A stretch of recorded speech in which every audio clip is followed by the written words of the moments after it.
Hey everybody, thanks for tuning in. I'm George Conley with Scratch Golf Tips, and today we're going to be talking about the over-the-top move, which is something that we've obviously talked about quite frequently on the channel as something that is not good for the golf swing. It has a lot of detriments to it.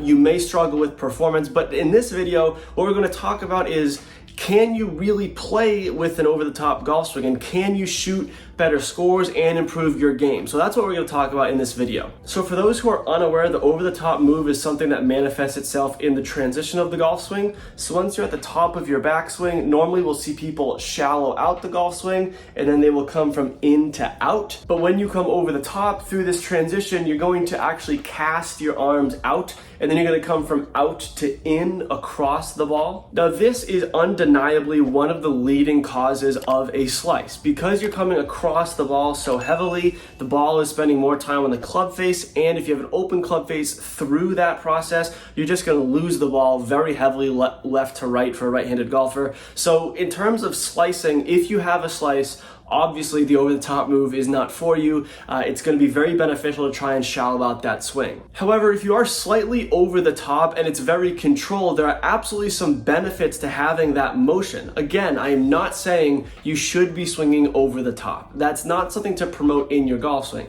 However, if you naturally do come a little bit over the top in the golf swing, that is certainly something that you can work with and hone in throughout time. So here's what we need to understand about coming over the top. If you are over the top in your golf swing, you are going to hit a natural fade. If it's very exaggerated, you're going to hit a natural slice. So if, for me personally, I'm a baseball player, I come from a baseball background, when I stopped playing baseball and I picked up a golf swing, I was coming crazily over the top because that's what mimicked a baseball swing. That's what I knew. But over time, I reined it in, I got rid of this massive slice, and I reined it into more of a controllable fade. And now I stick with that kind of swing. I'm a little bit over the top and I understand that, but I've learned to control it through practice and time spent on the driving range. Now that being said, it's still not the best to have that over the top swing because naturally with a fade, you're going to hit the ball a little bit less far than someone who hits a natural draw. I know that if I hit a fade with my driver and I hit it really nicely, my total yardage is going to be about 275 yards. Whereas if I hit a draw, which I struggle with personally, but if you hit a draw, especially with driver, that ball's going to go 20-25 yards further down the line. Another issue that needs to be recognized with coming over the top is while you do have that natural fade, the miss is often a dead pull, which is a big issue because that's called a two-way miss. You can overcorrect with the fade and you can overfade the ball so that for a right-handed golfer, you're missing the ball too far right. You can also have a pull miss, which means that you're just hitting it dead left. So if you think of yourself on the course, you're 150 yards out aiming at a green and you don't know, hey, I might miss this 20 yards left, I might miss this 20 yards right. That's not a good feeling to have and it's not conducive to playing good golf. Another negative to having the over-the-top move is if it is an exaggerated over-the-top move, you're going to be very steep through impact, and steepness through impact is usually conducive to chunking the golf ball. So unless you're super precise and putting a ton of time into your swing and practicing your low point control, often that over-the-top move is really going to bite you in the back because you're going to be chunking balls with irons, hitting it 20 yards, taking up a ton of dirt, and just frustrating yourself on the golf course. So those are the cons, but that's not to say that the over-the-top move should be entirely banished. What I will say is a very heavily exaggerated over-the-top move that leads to slices, absolutely. I will never condone that. Get away from it if that's part of your swing.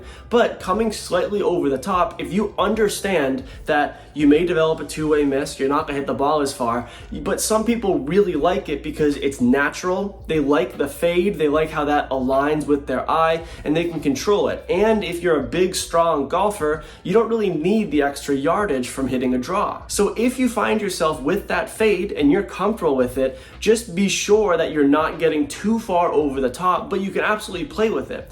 That being said, you can also shift parts of your swing that you can hit a draw. I like to hit a fade. It's my go-to shot, especially off the tee, but I know that if I need to turn to a draw, I can shallow out that swing. That's something that I can do. Am I 100% with it? Am I fully confident in it? No, but when presented with the opportunity where I have to do it, I can. So if you're spending time practicing and if you're spending time on that swing plane, you don't have to have the same exact swing plane plane for every swing. Some of the greatest golfers who ever played the game are artists. They shape the ball in all kinds of ways. And it's very exciting to watch, and we'd love to be that way, but it takes a lot of time to be able to do that. So just be sure that if you are adopting that over-the-top swing, you are closely monitoring that, hey, I'm not coming way over the top, I'm coming just a little bit over the top, and it contributes to a fade and a ball flight that I'm very comfortable with, and that I can, if I practice more, I can improve my golf with this swing. I'd love to hear your thoughts on this topic because I don't think it's generally something that's spoken about very much.